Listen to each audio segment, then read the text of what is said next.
My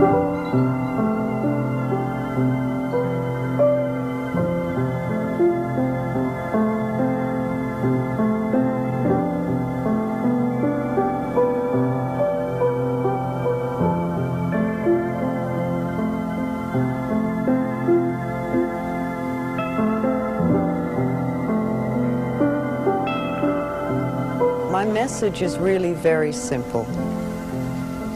I teach people to love themselves because I find that this is the answer for almost everything. You see, I believe that we're all 100% responsible for everything in our lives.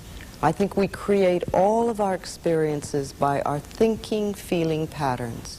The thoughts we think and the words we speak are enormously powerful. And it's almost as though we think a thought or we speak a word and it goes out from us and it comes back to us as experience. Now we learn how we feel about ourselves and how we feel about life when we are very, very little. By the time we are 3 to 5 years old, we have a total mindset about who we are and what life is all about. And from then on, we keep reacting to experiences through this mindset. And while very often these thoughts that we have and these beliefs that we create or decisions that we make or agreements that we make at that age are very good and they help us to survive in what may be a very difficult situation, we often take them forward into life so that when we become adults, we're still operating out of a 3-year-old mentality or a 3-year-old decision. And that often doesn't work in our life. So we learn these things when we're very young, and we usually learn them from our parents. And this is not to blame them, because I really do believe that we're all victims of victims. And that it isn't possible for anybody to teach us anything that they don't know. If your mother didn't know how to love herself, there's no way she could teach you how to love yourself. And if your father didn't know how to love himself, then he couldn't teach you how to love yourself. And if you grew up in a family that was very angry or frightened, then you're likely to be an angry or frightened person, because that's what you learned as a child. It's not right or wrong or good or bad, it just is. Again, it doesn't matter what the problem is, or how long you've had it, or how difficult or chronic it is, or anything else, or whether it's brand new, or whether it runs in the family. There's only one thing I ever teach anyone, and that is loving the self. Because when we really love and appreciate and acknowledge who we are at this point in time and space, it's like little miracles happen everywhere. And life begins to flow for us. And we do what I call getting the green lights in the parking places and all those little things that make life so wonderful. And when we don't love and appreciate who we are, then we put up the barriers and the resistance to our own good. Now, I'm not talking about vanity because or arrogance, because that is not love, that is fear. I'm just talking about appreciating the being that we are. And I do a lot of work with people with mirrors. I'm going to ask you if you could open your arms, please. Thank you. You know, it's interesting because this is always a gesture of shutting off. And it's interesting to notice what is being said when we do that. Now, I can remember when I used to live my life, I lived like this. I was always like this. People would say, "Are you cold, Louise?" "Oh, no, I'm not cold." I was terrified. I was frightened. I didn't want to let anything new in because I didn't know what I was doing and I didn't know what would happen. And when I work with people, when I workshops or classes or anything, I always try to get people just to open their arms so that we can let the new in. Remember, this is the subconscious mind and this is where we're holding. So this is saying nothing new will get in. So I always like to feel that I'm open and receptive to new ideas, and I'm willing to learn, and I'm willing to change, and I'm willing to grow. And sometimes I don't want to, and sometimes it hits areas that I don't really care to change at the moment. And, you know, that's always an area that I know is important for me to work on. Another thing I do a lot with people is I do mirror work. I have people do their affirmations in a mirror. I have people talk to themselves in mirrors. I suggest that you get up in the morning and the first thing you do is you go to the mirror. Before you go to the bathroom or do anything, you know, when you're really at your most delightful, go to the mirror and say, I love you. And what can I do for you today to make you happy? And you may not get an answer for a while because that part of you doesn't trust you. But if you start doing that, you'll find a very good connection. A very healing thing to do is just a couple of times a day for a month or so is to look in a mirror in your own eyes and say, I love you. I really, really love you.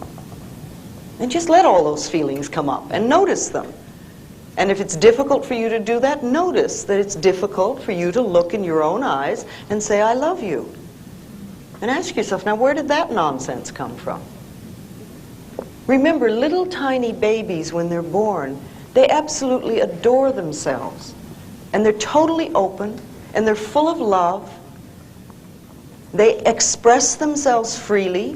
They ask for what they want. They love their bodies from the top of the toe to the top of their head to the tip of their toes, and every point in between, including their own feces, which they'll gladly rub all over their bodies, because nobody's taught them guilt and shame. They know how wonderful they are. And then somewhere along the line, we get this idea that we're not good enough. And we start putting our tape measures around our waistline to tell us if we're acceptable. Or we read magazines that say we have to be a certain height or a certain weight before we're acceptable. Or we listen to the media that says we have to use a certain deodorant before we're acceptable. You know, it just doesn't make sense. We are absolutely divine, magnificent expressions of life, all of us. And like when we were in the circle looking at each other, each face is another unique expression of God. And we're not supposed to be alike. Since time began on this planet, there have not been two snowflakes alike. And there's certainly not been two people alike. And we're always trying to be like everybody else so we're acceptable. Our uniqueness is what makes us wonderful. So we want to love that and cherish it and acknowledge it. You see, if we really believe in our uniqueness and the wonder of each being, then there is no competition and no comparison. There can't be. We're just different. And we're meant to be different. And that's wonderful. And that's another thing we can acknowledge in the mirror. Do your affirmations in the mirror. How many people do affirmations on a daily basis? Well, okay, let's talk about affirmations for a moment. Every single thought we have or every sentence we speak is an affirmation. And it's either positive or negative. And it's going out from us and it's creating our experiences. However, when we talk about doing affirmations, what we're talking about is making definite positive statements to create something in our life or to remove something in our life. You see, if you stand there and say, I don't want this job, or I don't want this relationship, or I don't want these hips, or I don't want whatever, that does not get you what you want. That's what I call fighting the negative. And it doesn't do anything but keep what you have that you say you don't want. However, if you start saying and doing affirmations that I have a wonderful new job, or I have this most absolutely marvelous relationship, then you're beginning to create what it is you do want. Affirmations are like planting seeds.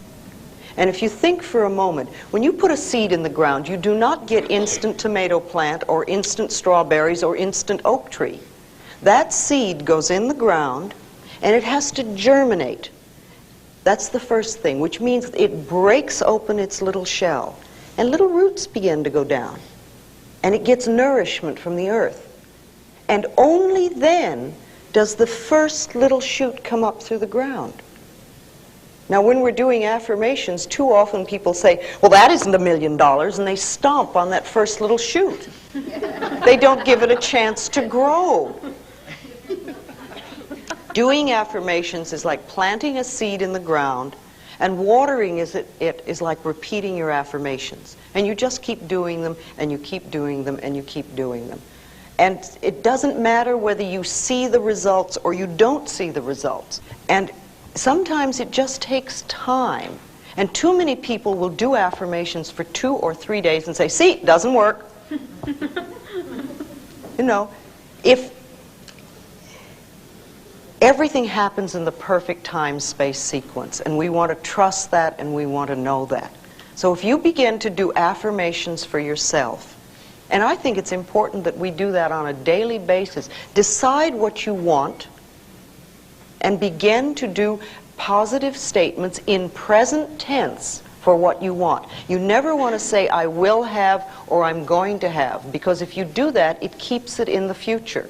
And remember, if you say, I have a wonderful new apartment, and you're living in a dump, it doesn't mean that this is not a true statement. It means you are planting the seed that will germinate and grow and become the new apartment. So you just keep doing it, no matter where you are. Also, if you're leaving a situation, if you're in a job you don't like, if you're in a relationship you don't like, if you're in a house you don't like, and you want something new, begin to bless with love. Interesting. Bless with love where you are. And know that you're releasing your current situation with love. If it's a job, release it with love to the next person who will be delighted to have it. If it's an apartment, do the same thing. If it's a relationship, release that person with love to happiness which is meaningful to them. And that leaves you free to create and accept happiness that is meaningful to you. Some of you know my little blue book and the fact that I've been doing a lot of work with dis-ease for a long time. And for every part of the body, there is a mental pattern. And for every dis-ease in the body, there is a mental pattern. And when you know what they are, you can begin to change the mental patterns so that you can change the dis-ease. You see, we don't want to be sick. No, that's a blanket statement. Sometimes people do want to be sick because it's a good way to get out of something. The rest of us know how to say no. If you don't know how to say no, you may have to create an illness in order to say no. Because we've made in society, we've made that a legitimate way of getting out of things.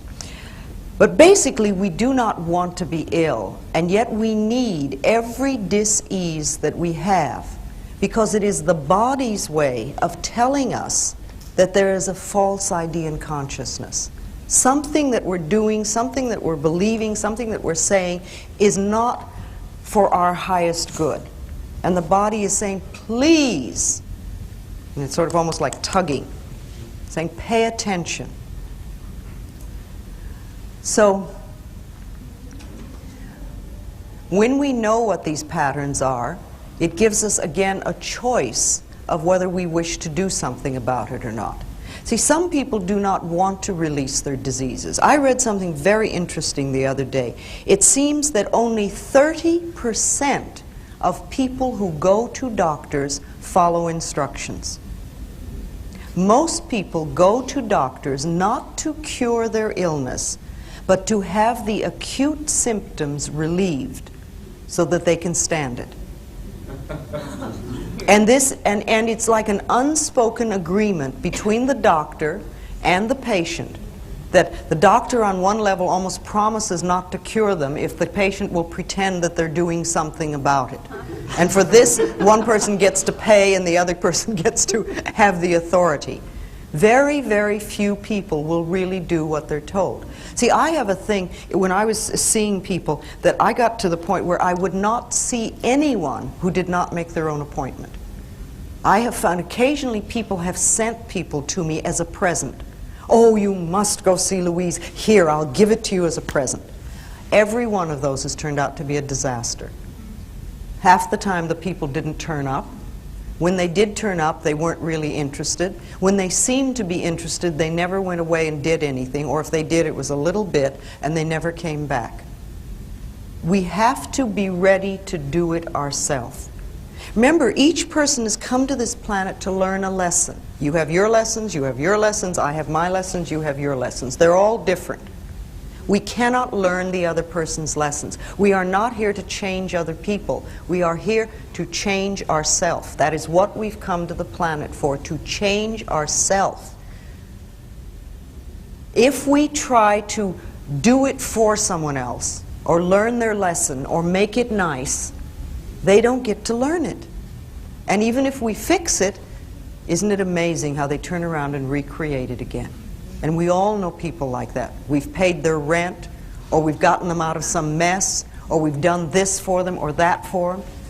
And 2 months later, they're in the same problem because it's their pattern. It has nothing to do. Teaching them how to get out of it, it is much better if they're willing to learn. So it's like, you know, the student must come to the teacher. And when the student is ready, the teacher is there, always. Let's talk a little bit about disease in the body. And I'd like to just generally go through the body on the different parts and different patterns. The head, basically, metaphysically, represents us. This is what we see of each other. Most of us, most of the time, wear clothes, and we're pretty well covered up. However, the heads show. So this represents us. And when there is something wrong in the head, it usually means that we're feeling very bad about ourselves.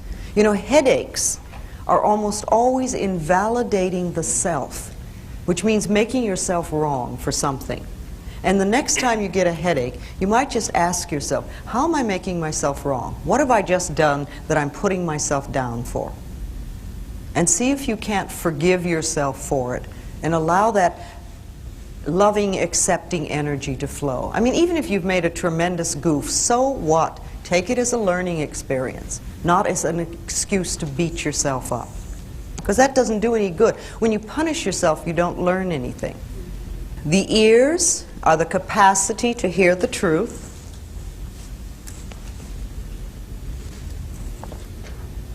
And when there are problems with the ears, it usually means that on some level we're not happy about what we're hearing. You know, earaches are very, very common in little children. Little kids have earaches all the time. And I think it comes from two things. One, they hear a lot of stuff that they get angry about and they can't do anything about. Because little kids are often not allowed to be angry. And also they hear no so much. And they want to shut it off. And so they get earaches.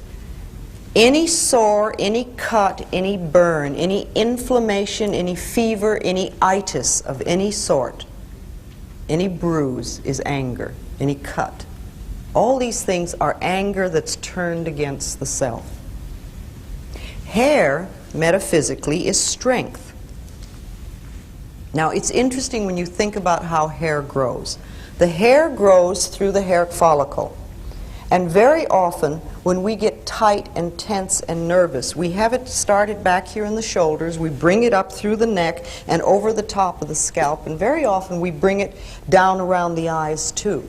But when the scalp is really tight and the hair can't breathe, then it falls over and dies. And if we keep that scalp really tight with tension, the new hairs can't grow through, and we get what we call baldness. Now, just for a moment, I would like everybody in the room to relax their scalp. Okay. Did your scalp move? You don't have to tell me, just know yourself.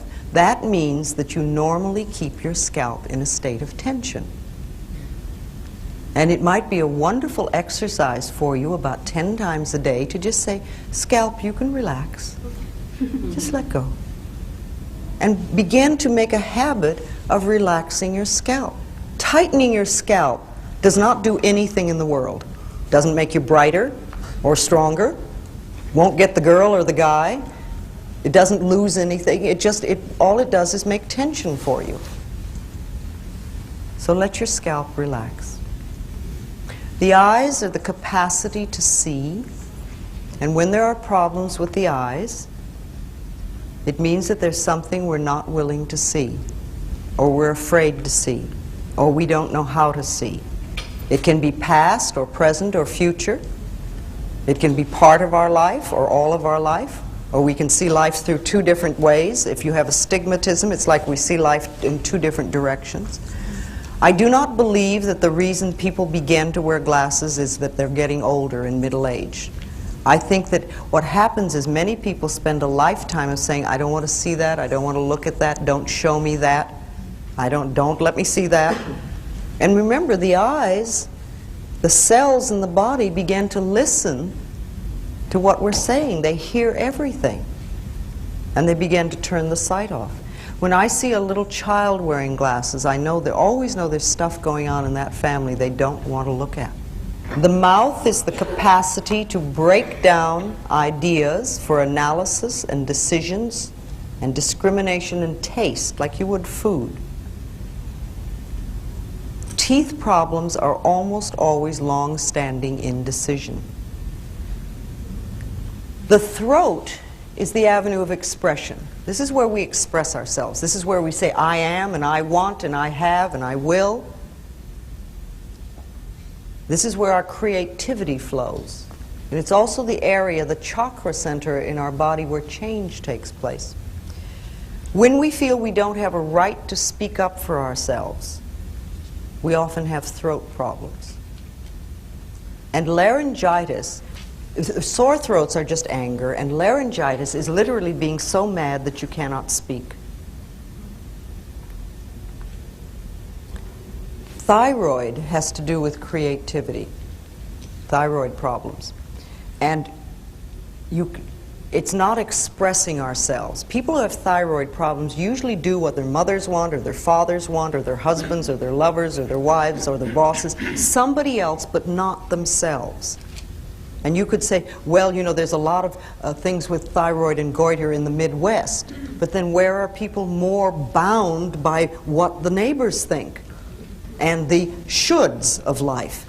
All right, shoulders have to do with burden bearing, carrying the weight of the world on your shoulders, taking other people's problems and carrying them, and not being free to shoulder your own responsibilities.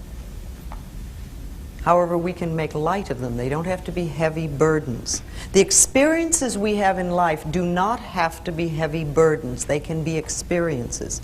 There are certain things in life that are normal and natural to life.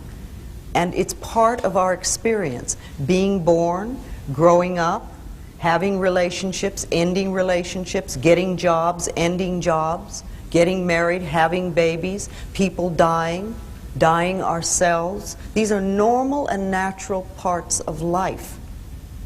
And they're experiences that we're all meant to go through so that we have that experience. Arms and hands hold and embrace ideas and events and situations and experiences. And when we have problems with the arms, it usually means that there's some experience that we're going through that is difficult to embrace, or perhaps it's too much. The lower part of the arm has to do with your abilities, and the upper part, your capacity. Now, I've noticed something, that when people nurse someone who has been ill for a long time, they often have upper arm problems. It's like they have the ability to do it, but their capacity gets stretched, and it becomes too much, and it's almost a burden. Hands hold and grasp, and they hold lightly and lovingly, or they clutch. And when there are problems with the hands, it usually means that there's something that you're experiencing and going through that is too difficult to handle. There's a problem with it. Fingers have to do with details. Our back, the back is the support of life. This is where we're supported by life, where we feel supported by life. And when there are problems with the back, it usually means that on some level we feel that we're not supported. The upper back has to do with the feeling of the lack of emotional support. It's like my husband doesn't support me, or my wife doesn't support me, my lover doesn't support me, my friends don't support me, my boss, feeling unsupported. The middle back has to do with guilt, all that stuff back there. And the lower back usually has to do with finances. And where do we have so much problems with the lower back? Sciatic nerve is almost always money. Fear of money, not money itself, but the fear of it. And it has absolutely nothing to do with how much you have. It's how you feel about it. You know, so many people think that money is the most important thing in the world, and if they don't have money, they would just die. But that's not true. There's a substance that is far more precious and far more important to us that we literally can't live without. What is that? Love. No, plenty of people are miserable and lonely most of their life and live. Air? Air. Your air, your breath. Your breath is the most important thing that you have, the most precious thing. If you didn't take another breath, you wouldn't last 3 minutes and you'd never get out of this room. And yet we absolutely take for granted that our next breath is there. Look at us, we're all in this room breathing, and I'm not saying don't breathe, there's not enough for me. We assume that it's there. And when we exhale, we don't think about where's my next breath coming from. Now, if the power that created us has given us enough breath to last for as long as we shall live, can we not begin to trust that the other things will take care of themselves? See, life is here for us. Life is here to support us, to take care of us, to be here for us. The entire planet has been put here for us to play with. We have everything that we shall ever need. It's already here. Only we have to know it, and we have to trust it, and we have to acknowledge it. Do you realize that there is more food on this planet than people could possibly eat? There's an incredible amount of food. Yes, it is true that there are people starving. But the food is here. There is more money on this planet than we know how to count. The money is here. Now, there are lots of people who are very broke, but the money is here. There are billions of people on this planet, and yet you will have people tell you that they're lonely. It has nothing to do with not being people. It's what we're doing with our heads. Everything is here for us. For every dis-ease on this planet, there is a plant that'll cure it. Everything is here for us. And the more we begin to trust life and acknowledge the beauty and magnificence of our own being, the more we find everything we need. It just pops up. Okay. Lungs have to do with taking in life. This is the breath of life. This is where we take in life. And we have the ability to take in just enough to get us by, or we can fill our lungs and really have all the cells in the body work well and our brain cells work well. Traditionally, for generations and generations, women have been very shallow breathers, because we bought this story that said we're not good enough, that we're second-class citizens. And we began to believe that we didn't have the right to take up very much space, and we barely had the right to exist, and so we take in just enough air to keep us going. That's changing now, and it's wonderful. And one of the things that really excites me today is what's happening with women in the gyms. You know, we have worked in the fields for a very long time, but I think this is the first time that I'm aware of where women have really gone out for sports. And you see some of the female bodies in the gyms these days that go out and exercise. They are incredibly magnificent. Just wonderful. And they are taking in life and taking up space and taking air. And I think it's beautiful. So people who have lung problems, people who smoke too much, people who have emphysema and things like that, they're cutting life off. They're saying on some level, I don't deserve to exist, or I only deserve to exist a little bit. Breasts have to do with mothering and nourishment. And when there are problems with the breasts, there's either a mothering problem or a nourishing problem. It's very similar. We can over-mother people or situations or places, and then we get into trouble. However, every woman that I've come in contact with that has breast cancer does not nourish herself. It's like you give and give and give and give, and they're not taking nourishment for themselves. And of course, there is resentment about it. See, resentment is a pattern that eats away at the body and becomes cancer. Resentment and anger are very different. Anger is and you scream and yell like a baby. Babies get angry instantly. And they yell and shriek, and then they're through. And 2 minutes later, their smiles will just light up a room because they've gotten it out. What we do is we take offense at somebody for having done something that we created to begin with, because we're all 100% responsible, and we don't do anything about it, and we put it down in here and we start to let it seethe, and it boils and it eats away at us, and if we have it long enough, we can create cancer. See, diseases like arthritis are created from things, patterns of criticism.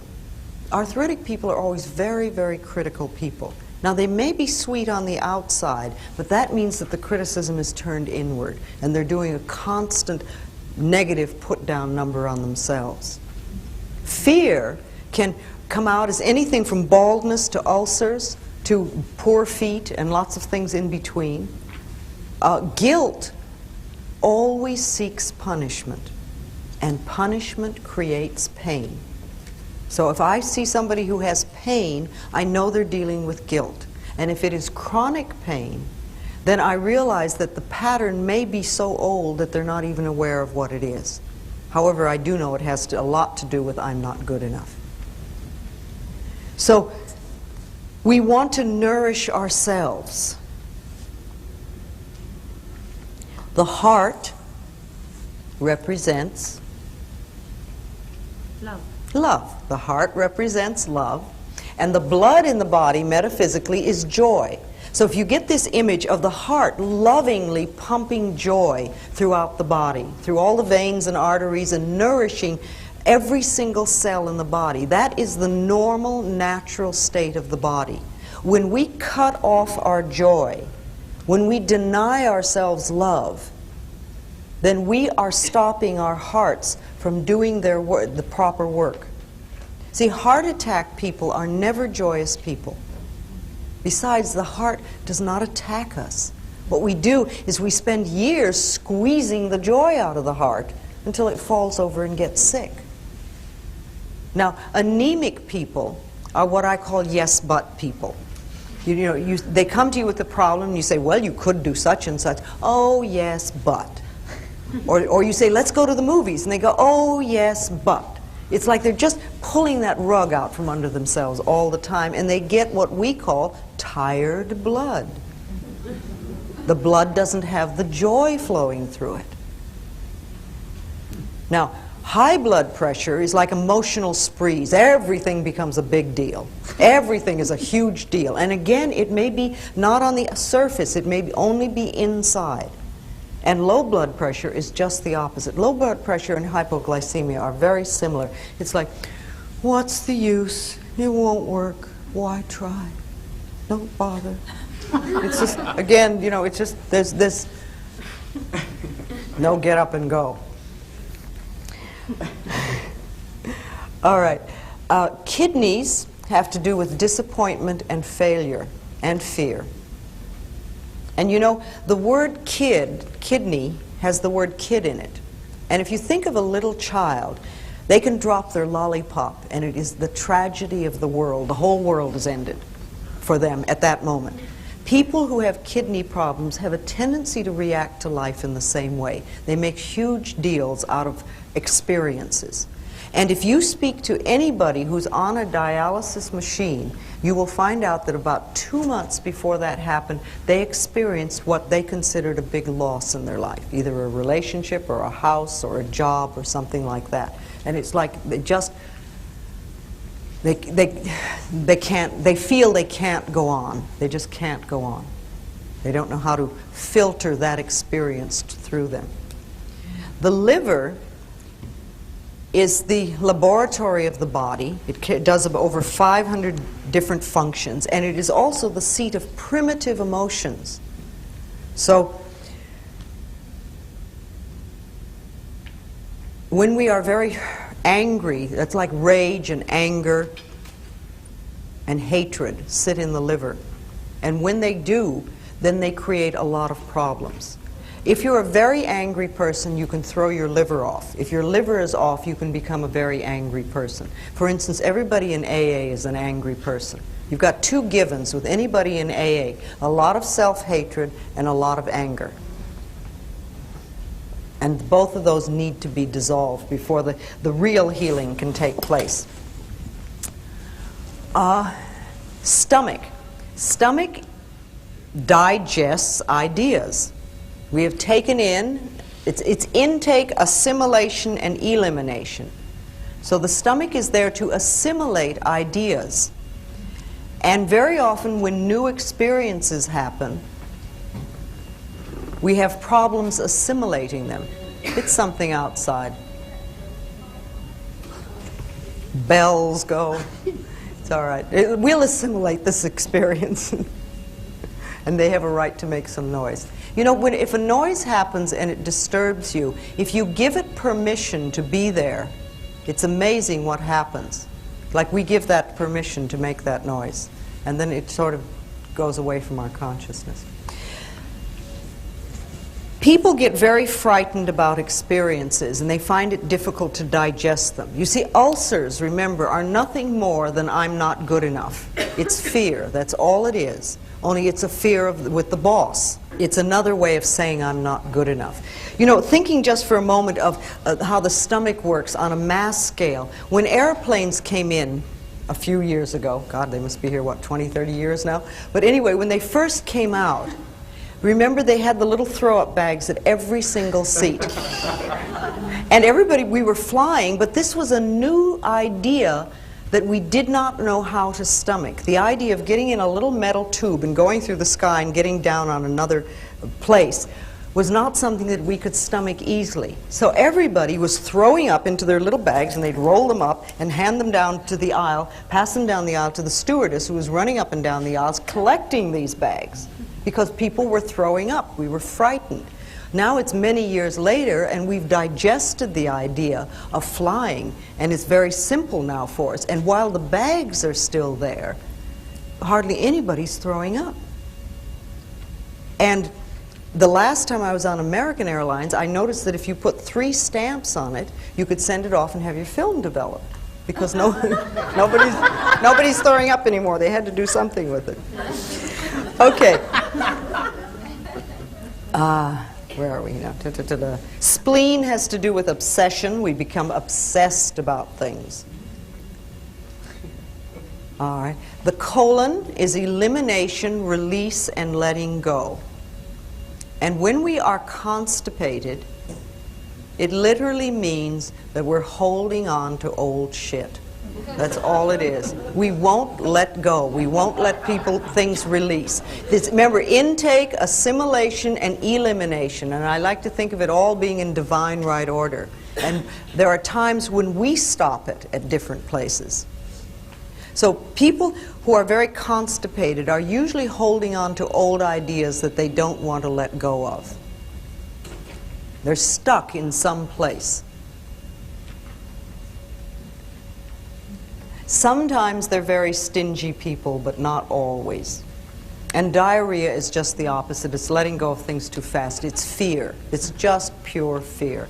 I remember the very first time I did a play. I did opening night on Kaopectic. A whole bottle. On the surface level, I was fine. I was having a wonderful time, and everything was wonderful. On the internal level, the little kid was shit scared. And that's exactly what was happening. And after opening night, it was fine. I didn't need that anymore. But at some level, I needed to go through that. Knees. Okay, knees are marvelous. Knees are a little bit like the neck. They have to do with flexibility. But they also have to do with bending and pride and ego. Because this is where we kneel. This is where we bend down. This has a lot to do with forgiveness, the knees. And you know, the ankle can get hurt. It's also a joint, and it heals very quickly. But the knees take a long time because they have to do with stubbornness and pride and ego and this self-righteous thing of not wanting to forgive. And that's why they take so long to heal. So if you hurt your knee, or you might think back about some time when your knee might have been sore, ask yourself, where were you being stubborn? Where were you being unforgiving, unbending? And allow yourself to just move through that.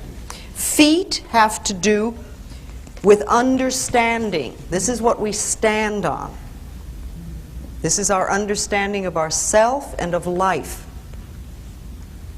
And when we have problems with the feet, again, there's something wrong with our understanding about how we are moving forward.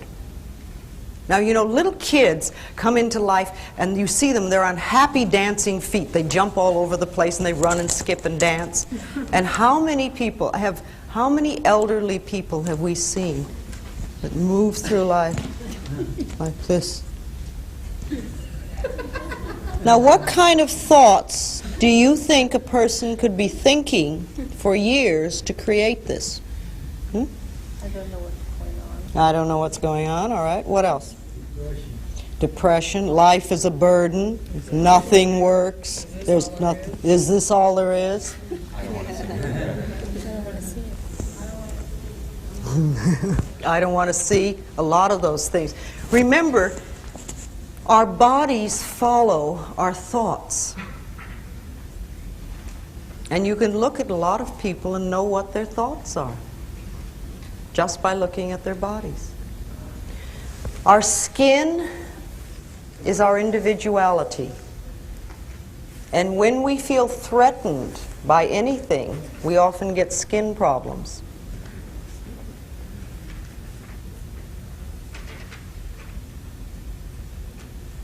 When people frighten us, we feel our individuality is threatened and the skin goes.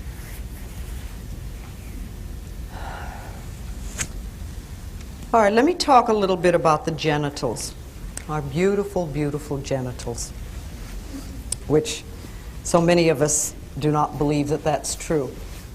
However, the genitals are just as beautiful as any other part of our body, and they have their own special functions, and they have more nerve endings than any other part of the body. They are meant to give pleasure, and that's what they're for. We have a lot of stuff about our genitals, and this is unfortunate because they either represent the most feminine part of ourselves, our femininity, our feminine principle, or they represent the most masculine part of ourselves, our masculinity, the masculine principle. And when we do not feel good about ourselves as men or women, or about our sexuality, we can have a lot of problems with our genitals. It's very, very seldom that I talk to people who were raised in a family where the genitals and their functions were called by the right names. We all had euphemisms for everything. Let's share a couple of them. What were the euphemisms for you as a child? Yes? Our no-no. Our no-no. Okay. All right. Okay. All right. Yeah, that makes you feel good, doesn't it? What else? Yes? The wee-wee. A wee-wee? Yes? Nasty, nasty. Nasty, nasty. Boy, you must really... Okay. Yes? Down there. Private parts. Private parts, what? Couldn't even talk about it.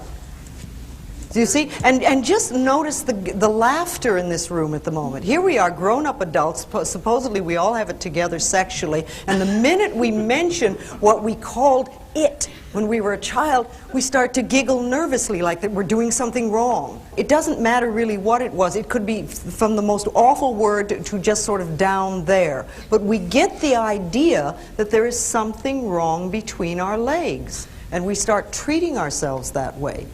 And then we wind up with all sorts of sexual problems.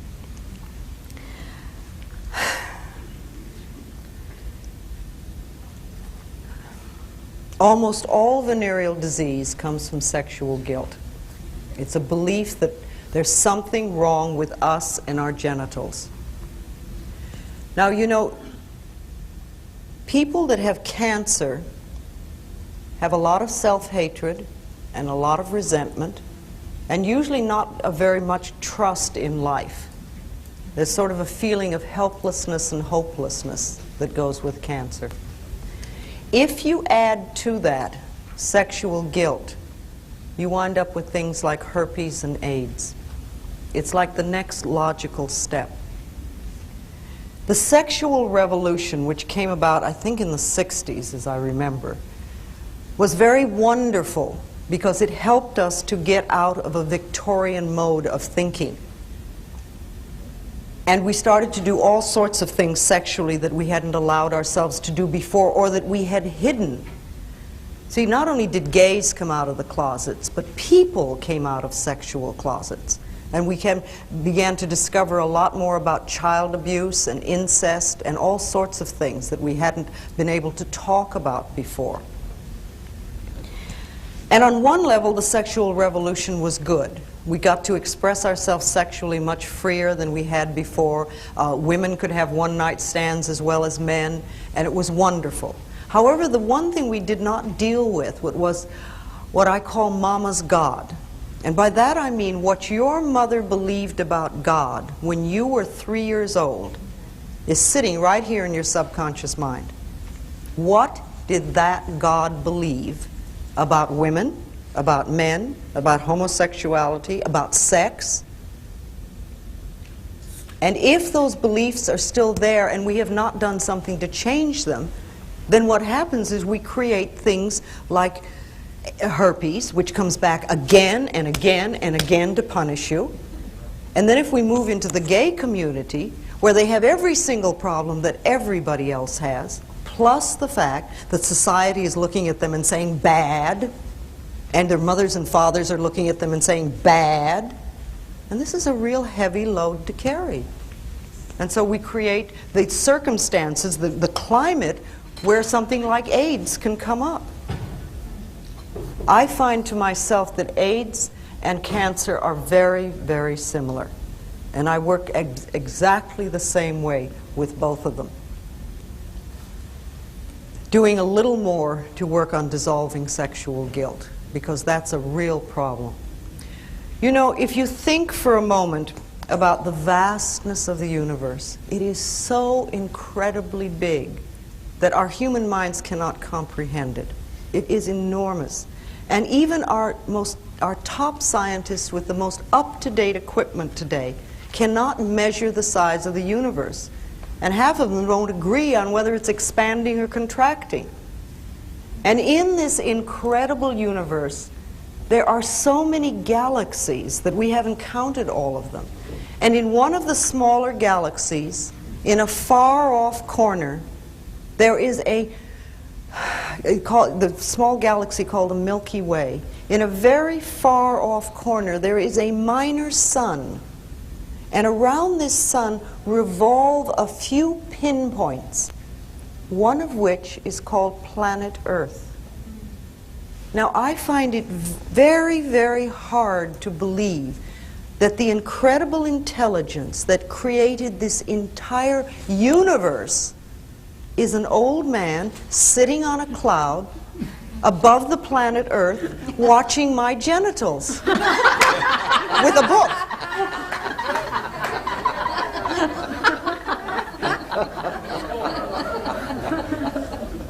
And yet it doesn't compute. It does not compute. And yet how many of us were raised to believe that? And many of us are living it.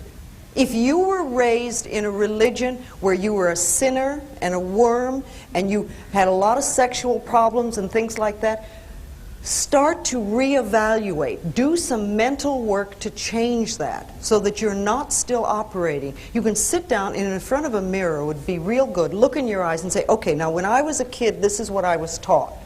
But I'm not a child anymore. Now I am adult. And I don't believe that. I now choose to believe, and then decide what you want your belief of God to be like. You see, if you're in a religion that puts you down, or where you are a sinner or a worm or whatever, get another religion. There are plenty of them.